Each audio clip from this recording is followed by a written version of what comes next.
Hey guys, I want to show you how I make soya. Here I have already mixed different type of spices.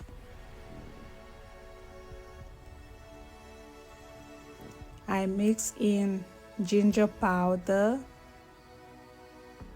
peanut powder,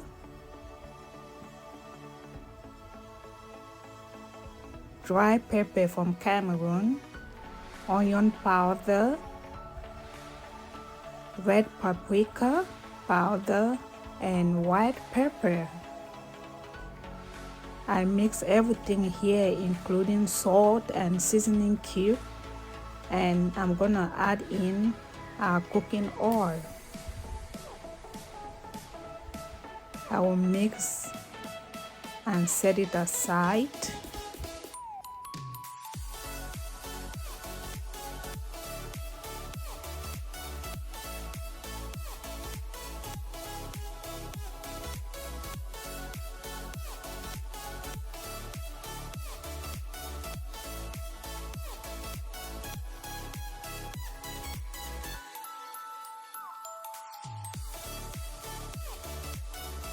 So in here we have cooking oil, 2 tablespoons of ginger powder, 2 tablespoons of peanut powder, a teaspoon of dry pepper, a teaspoon of onion powder, a teaspoon of red paprika, and a teaspoon of white pepper. I added 1 seasoning cube and salt.